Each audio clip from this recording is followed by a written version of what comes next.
Round starts. Picture yourself on a beach. It's a beautiful day, the sun is shining bright, the water is warm, you're waiting just outside the breaker point. All of us have been there at some point in our lives, some of us in Florida, California, perhaps the Caribbean, maybe even snorkeling in the South Pacific. But this time looking back, you don't see umbrellas or people relaxing or children playing with beach balls. Instead, the beach is completely empty, except for long spools of barbed wire, bunkers on the tree line, and the only thing you hear are the sharp cracks of sniper rifles, the whiz of machine gun bullets, and the deafening roar of naval artillery. This is exactly what you would experience if you were a member of UDT 6 on September 12, 1944. And this isn't just any beach, it's Pelelu. What's up, folks? This is Steel. Welcome to History and Combat. What you see in front of you is the Clemson, a Tier 4 American destroyer. I'm in a platoon with Bad Sparky and Captain Crit from the Taste channel on YouTube. When I usually decide what ship I'm going to do for History and Combat, I have a good match in a ship, I decide to start doing research, and I find out some interesting things and I make the video. It's pretty simple. But this week's video is a little bit different. In last week's video about the Amagi, I mentioned how it was contextually and historically related to a couple U.S. destroyers, the USS Nicholas and USS Mahan. It was the Nicholas that was one of the ships that crashed against the rocks at Honda Point. Well, a subscriber let me know that the Nicholas that crashed against the rocks at Honda Point isn't the Nicholas that's actually in the game. In fact, the Nicholas that's in the game is actually a paper ship. And the real USS Nicholas that crashed was a Clemson class destroyer. I also got an interesting PM from a subscriber and World of Warships player, Burn Miner. After watching the Amagi video, he let me know that there's actually a couple more connections between US destroyers and the Amagi. And these were personal connections to him that I simply could not pass up explaining in the next video. In fact, one of the reasons why I started the History and Combat series is because my grandfather, he served on the USS Independence. And I know a lot of you out there have relatives or ancestors that served aboard these ships or in operations where these ships were involved. Last week I talked about an individual named Alfred Thayer Mahan, and I explained that he was a naval strategist. Well, we all know that when ships and fleets are getting built by the government, it takes some amazing individuals in places of political power to make things happen. Burn Miner's relative was an individual named Benjamin Franklin Tracy. A descendant of Irish-American immigrants from New York State, he was an esteemed lawyer, a Medal of Honor recipient as a colonel at the Battle of Wilderness in the Civil War, and also Secretary of the Navy from 1889 to 1893. Tracy was a Mahanist. He called for a powerful two-ocean navy after the Navy had fallen into obsolescence after the Civil War. He also presided over the building of three of the most successful classes of warships of their day: the battleship Indiana, the armored cruiser New York, and the protected cruiser Columbia. So, in many ways, we have Benjamin Tracy to thank for America's proud naval tradition since that point.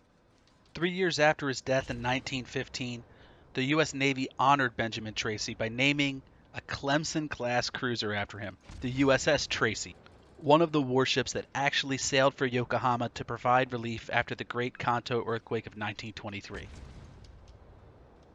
So, in gratitude to Burn Miner, I'm going to talk about two different warships today. Two Clemson-class destroyers, the USS Tracy and the USS Clemson.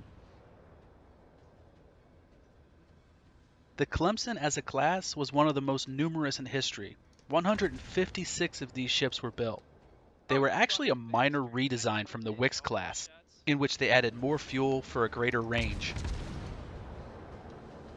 Both the Wix and the Clemson were called flush deckers or four stackers or four pipers, and they were designed for one thing only: to protect against the biggest threat of the day, submarines.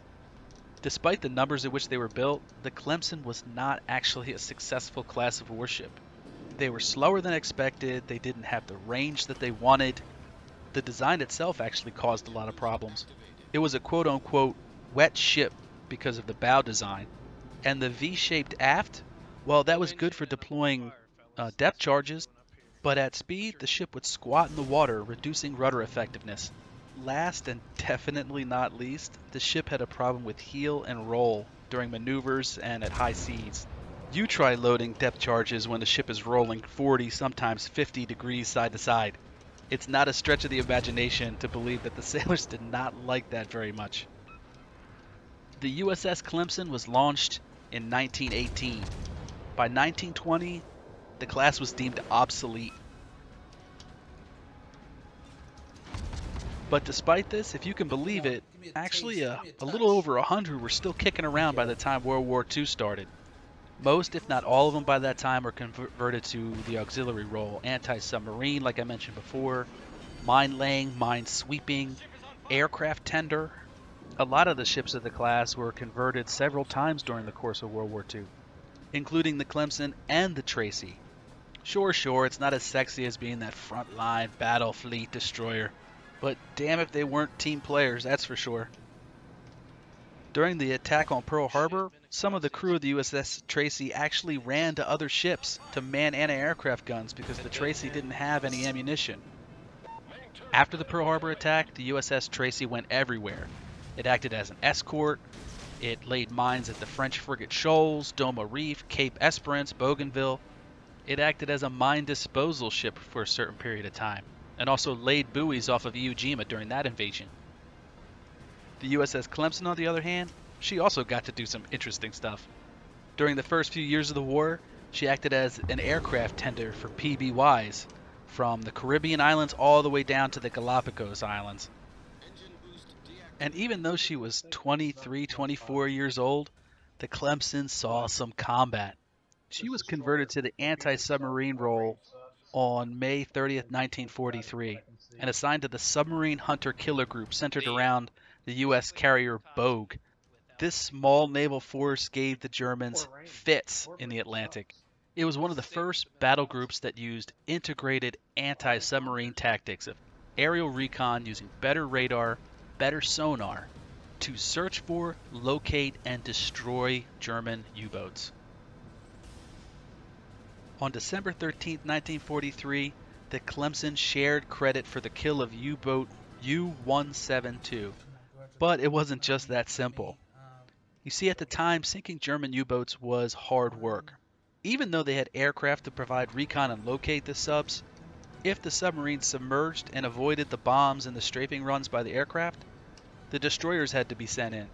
The problem was the destroyers had forward-facing sonar, so even if they did locate a German submarine underwater, in order to deploy their depth charges, they had to drive above or even in front of the German U-boats and lose contact. And the U-boat captains weren't dummies. As soon as the ship was overhead, they just made a hard break and usually avoided those depth charges. But in December of 1943, the Clemson and the other destroyers of the Bogue battle group had a trick up their sleeve. They were using a brand new tactic called the creeping attack, invented by Commander F.J. Johnny Walker of the Royal Navy. And the tactic was actually pretty simple. One destroyer, in this case the USS Clemson, would hang back and constantly ping the submarine, and then signal to the other destroyers where to lay their depth charges. Because of the signaling involved, it wasn't a perfect system, but it got the job done. The depth charge attack on December 13th took 27 hours. 200 depth charges were laid. Imagine the German sailors on board going through all that. Good lord. The Bogue battle group conducted 8 patrols and were credited with 8 total U-boat kills. For that effort, the USS Clemson and the rest of the ships of the Bogue battle group received the Presidential Unit Citation.